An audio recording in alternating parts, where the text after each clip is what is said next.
Waalaikumsalam. Baik Mbak, di sini saya akan melanjutkan mengenai beberapa hari yang lalu ya Mbak ya. Terkait keluhannya Mbak yang waktu itu, boleh disentuh Mbak, nyeri-nyerinya letaknya di mana saja? Oh iya, boleh. Jadi waktu itu nyerinya tuh ada di sini, di leher, terus ke bahu juga, terus juga ke ini siku di bagian lengan. Bagian lengan. Berarti letak spesifiknya itu, saya ulangi ya Mbak ya, bagian leher, ke pundak ya, bahu, terus ke lengan. Waktu itu juga bilang nyerinya di bagian lutut ke bawah ya, Iya, sampai ke jari-jari ya Mbak ya. Enggak usah. Baik Mbak, ketika timbul nyeri itu waktu lamanya itu berapa menit kisaran? Mungkin 1-5 menit Mbak? Iya, 3-5 menitan lah. Oh, kisaran segitu ya Mbak ya. Baik Mbak, saya boleh kasih pilihan ya Mbak ya. Ini skalanya mulai dari 1 sampai nomor 10. Nah, untuk yang nomor 1 itu nyerinya tidak begitu nyeri. Terus yang bagian nomor 1 sampai 10 ini, yang bagian 10 ini sangat nyeri sekali. Nah, di tengah-tengah itu kan nomor 5 ya Mbak ya. Nah, yang nomor 5 itu nyerinya itu sedang Mbak. Jadi menurut Mbak, tingkat nyeri yang Mbak alami itu dari 1 sampai 10 itu ada di nomor berapa? Di nomor 5, sedang-sedang aja. Sedang-sedang aja ya Mbak ya. Kalau boleh tahu itu ketika apa saja sih Mbak itu merasakan timbul nyeri, dan kapan ketika nyeri itu tidak timbul? Biasanya timbul nyeri itu kalau misal habis duduk nih terus berdiri gitu. Pokoknya pas bangun mau gerak itu nyeri sih. Nah, terus kalau buat yang nggak nyerinya Mbak, mungkin kayak relax gitu atau tiduran atau gimana Mbak? Iya, kalau tiduran tuh nggak nyeri. Wah, baik Mbak.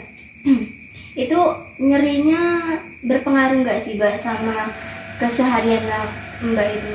Mungkin sangat terganggu atau gimana gitu dengan timbul nyeri? Iya, memang terganggu. Terganggu ya Mbak ya. Jadi kalau mau beraktivitas terus nyeri itu menunda pekerjaan gitu ya. Baik Mbak. Di sini saya akan memberi beberapa ini ya Mbak, edukasi juga pengetahuan mengenai ketika timbul nyeri itu Mbak bisa melakukan apa aja. Nah, biasanya Mbak katanya ketika timbul nyeri itu kan pakai koyok ya? Oh iya. Ya, pakai koyok. Nah, sekarang itu Mbak bisa melakukan dengan cara ini Mbak, terapi musik. Nah, jadi itu Mbak ketika timbul nyeri, Mbak bisa mendengarkan musik yang Mbak sukai gitu. Mbak suka dengar musik kan ya? Iya, suka. Iya Mbak. Jadi kan itu ketika nyeri timbul, Mbak kan mendengarkan musik. Nah, dengan cara mendengarkan musik itu Mbak pejamkan mata, rileks gitu. Terus pikiran-pikiran itu Mbak singkirkan terlebih dahulu gitu. Pokoknya rileks aja gitu ya Mbak ya.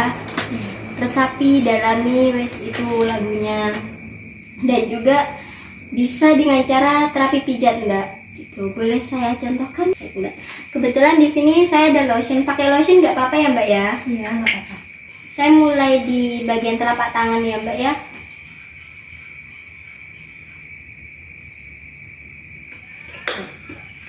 Ini saya mulai dari telapak tangan kan, karena ini ya Mbak kan sering kaku-kaku. Tuh, terus kebetulan kan katanya telapak tangannya itu kadang-kadang itu juga kesemutan. Nah, di telapak tangan ini banyak syaraf-syaraf Mbak. Nah, ini bisa dipijat seperti ini. Terus ke jari juga bisa. Nah, yang jari itu caranya kayak gini Mbak, sedikit diputar, pelan-pelan gitu. Ini dilakukan hingga ke semua jari ya Mbak ya, walaupun di kaki juga bisa. Nah, kebetulan kan katanya nyerinya pada lutut hingga ujung jari pada kaki ya. Nah, caranya itu juga sama Mbak, ini sedikit diputar. Untuk yang bagian lengan, saya contohkan sampai bagian sini saja ya. Iya.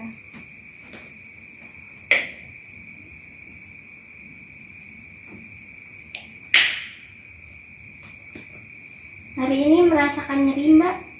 Iya, tadi.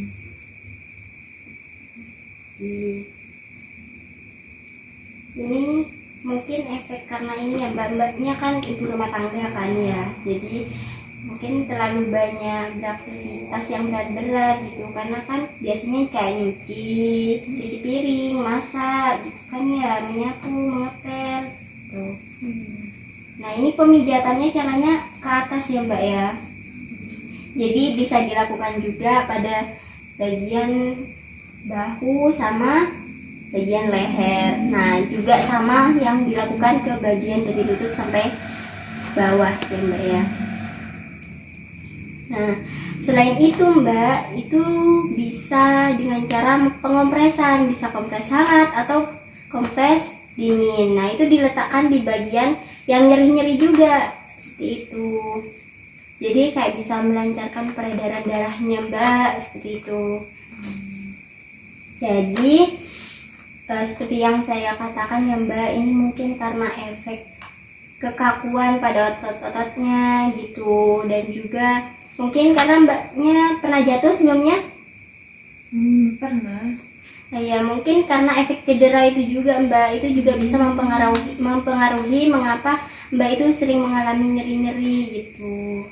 Bisa juga karena efek ini saat tidur atau melakukan aktivitas yang membuat mbak itu terlalu capek atau gimana, itu bisa mempengaruhi seperti itu. Mbak, ini saya kasih rate lagi skornya ya. Kan tadi Mbak pilihnya di nomor 5 kan, di antara nomor 1 sampai nomor 10. Nah, sekarang kira-kira itu ada di nomor berapa? Dari nomor 1 sampai 10? Nomor 4 lah. Bisa 4. Berarti sedikit lumayan berpengaruh ya Mbak ya. Oke Mbak. Kalau begitu itu saja dari saya. Semoga bermanfaat Mbak yang telah saya sampaikan ke Mbak, dan juga beberapa contohnya mengenai yang pijat barusan ya Mbak ya. Semoga lekas sembuh ya Mbak. Iya, terima kasih. Sama-sama Mbak.